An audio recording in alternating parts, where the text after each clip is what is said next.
Good morning, all of you. I am Dr. Yadu Rao, and I welcome you all in today's session of cost accounting.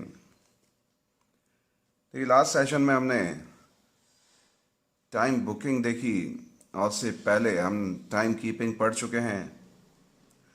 तो जब हमने session and किया तब हमने बात की थी वेज पेमेंट सिस्टम की। तो आज के सेशन में जो हम स्टार्ट करने वाले हैं वो है वेज पेमेंट सिस्टम। और कुछ चीज़ें हम वेज पेमेंट सिस्टम की लास्ट सेशन में भी डिस्कस कर चुके हैं कि क्यों रिक्वायरमेंट होती है एक अच्छे वेज पेमेंट सिस्टम की, या किन कैटेगरीज में हम डिवाइड कर सकते हैं। और 3 बेसिस हमारे पास हैं, time basis, unit basis. Unit basis को हम पीस बेसिस भी बोलते हैं। और तीसरा होता है इंसेंटिव प्लान्स। और इंसेंटिव प्लान्स में 2 प्लान्स होते हैं, एक इंडिविजुअल और दूसरा ग्रुप बोनस प्लान्स। चलिए तो स्टार्ट करते हैं वेज पेमेंट सिस्टम।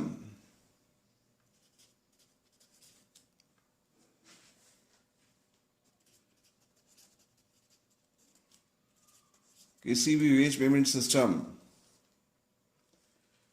की रिक्वायरमेंट हमें होती है क्योंकि हमने वर्कर को मोटिवेट करना है।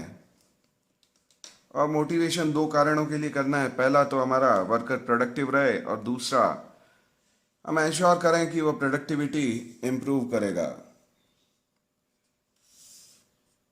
देखिए ब्रॉडली 3 कैटेगरीज में हम डिवाइड करते हैं किसी वेज पेमेंट सिस्टम को, जिसमें पहला होता है टाइम बेसिस, दूसरा होता है पीस बेसिस या यूनिट बेसिस, और तीसरा होता है इंसेंटिव प्लान्स। देखिए टाइम बेसिस बहुत सिंपल है और इसे हम डिस्कस कर चुके हैं पहले। टाइम बेसिस में जो हम पेमेंट करते हैं उसके लिए एक सिंपल सा फॉर्मूला यूज़ करते हैं, और वो फॉर्मूला होता है hours worked multiplied by wage rate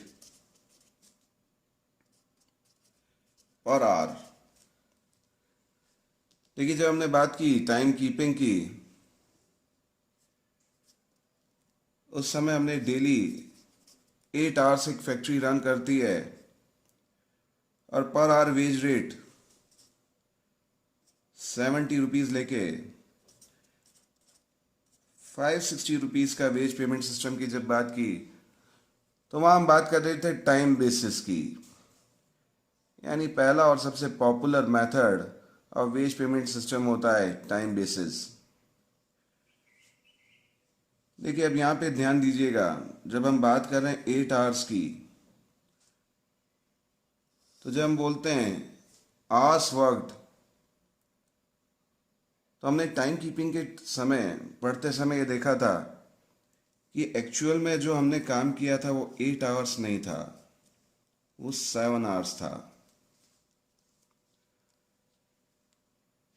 और वहाँ पे जो इफेक्टिव वेज रेट, यानी हम नॉर्मल आइडल टाइम की कॉस्ट को इनकॉर्पोरेट करते हुए जो रेट फिक्स करते हैं वो थी 80 रुपीज़। और वहाँ पे हमने कहा कि 560 रुपीज़ का पेमेंट हम एक वर्कर को करते हैं। तो देखिए इसमें जो डिफरेंस है 1 घंटे का, यानी hours for the worker is paid and hours for worker actually worked, इस डिफरेंस को हम इस 80 रुपीज़ में इनकॉर्पोरेट कर सकते हैं। तो टाइम बेसिस जब हम यूज़ करते हैं वेज पेमेंट सिस्टम में, तो सबसे आसान सिस्टम होता है, यानी कैलकुलेशन वाइज हमें कोई मेहनत नहीं करनी है और टाइम कीपिंग के बेसिस पे हम इंश्योर कर सकते हैं कि किस वर्कर को कितना पेमेंट हमने करना है।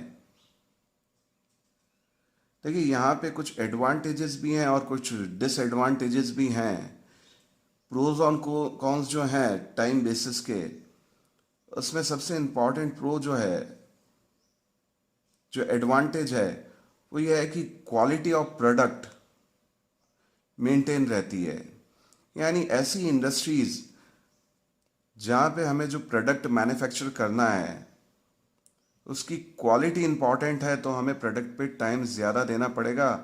और टाइम अगर हम ज़्यादा देते हैं तो हमें आर्ली बेसिस पे पेमेंट भी ज़्यादा करना पड़ेगा किसी वर्कर को। ऐसी इंडस्ट्रीज में सबसे इम्पॉर्टेंट एग्जांपल्स होते हैं, जब हम बात करते हैं कारपेट इंडस्ट्री की या ज्वेलरी की, वहाँ पे हमें जो वर्कर को पेमेंट करना होगा वो टाइम बेसिस पे अगर हम करेंगे तो हमारा आउटपुट, या ये कह लीजिए क्वालिटी ऑफ आउटपुट इंटैक्ट रहेगी। यानी जो हमारी एक्सपेक्टेशन है उसके अकॉर्डिंग हम प्रोडक्ट मैन्युफैक्चर कर सकते हैं। लेकिन सबसे बड़ा ड्रॉबैक जो टाइम बेसिस पे जब हम वेज पेमेंट करते हैं वो ये है कि कोई भी वर्कर ज़्यादा से ज़्यादा टाइम स्पेंड करता है जॉब पे या टास्क पे,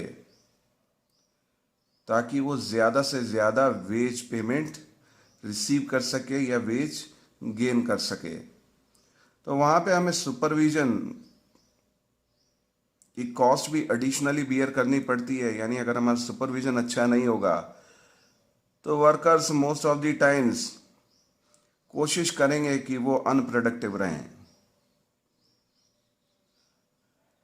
देखिए, अगर जॉब हमारा ऐसा है या हमारी मैन्युफैक्चरिंग यूनिट ऐसी है जहाँ पे हमें number of units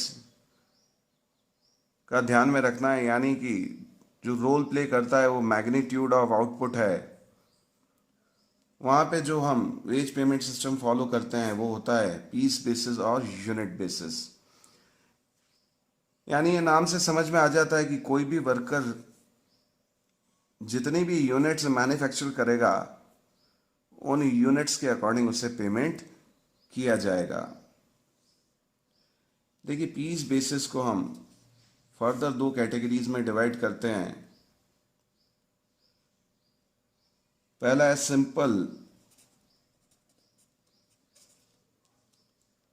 piece basis या पीस रेट सिस्टम, और दूसरा होता है डिफरेंशियल।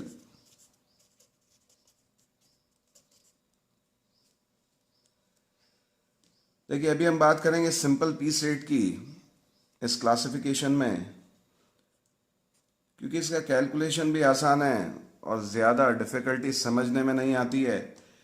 अगर हमने यहाँ पे किसी वर्कर को पेमेंट करना है तो हम देखेंगे नंबर ऑफ यूनिट्स वो वर्कर कितनी मैन्युफैक्चर कर रहा है, और उसे हम मल्टीप्लाई करेंगे वेज रेट पर यूनिट से।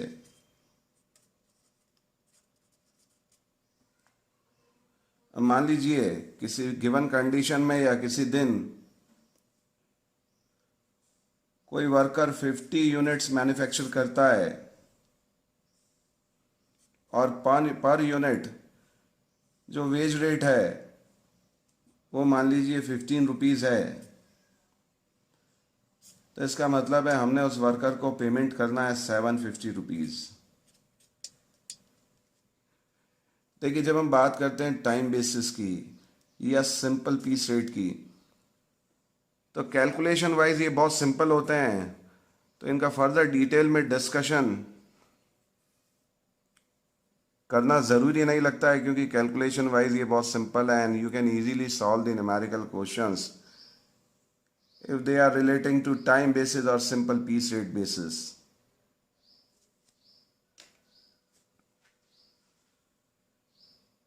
हम जो कॉन्सेंट्रेट करेंगे वो इन दो एरियाज में करेंगे, यानी डिफरेंशियल पीस रेट सिस्टम पे और दूसरा इंसेंटिव प्लान्स पे।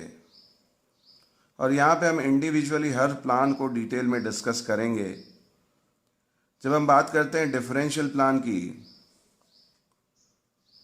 तो यहाँ तीन इंपॉर्टेंट प्लान्स हैं जिन्हें हमने डिस्कस करना है।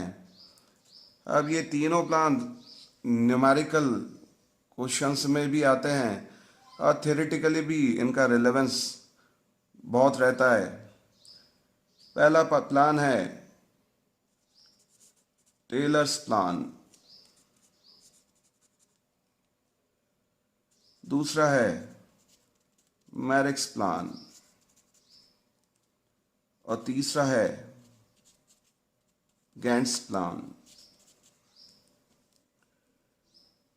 आज के सेशन में हम टेलर्स प्लान को डिस्कस करेंगे और नेक्स्ट सेशन में मैरिक और गैंट को डिस्कस करते हुए साथ में हम इंसेंटिव प्लान्स को भी डिस्कस करेंगे, जहाँ पे इंसेंटिव प्लान्स को हम फर्दर क्लासिफाई करते हैं ग्रुप बोनस प्लान और इंडिविजुअल बोनस प्लान्स।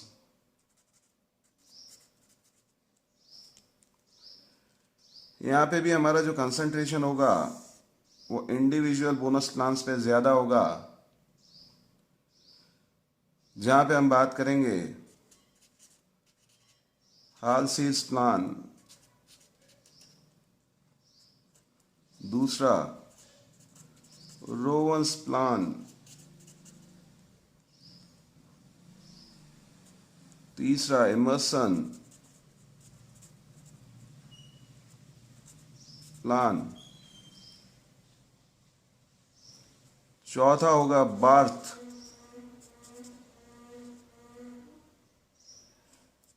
और अदर प्लान्स।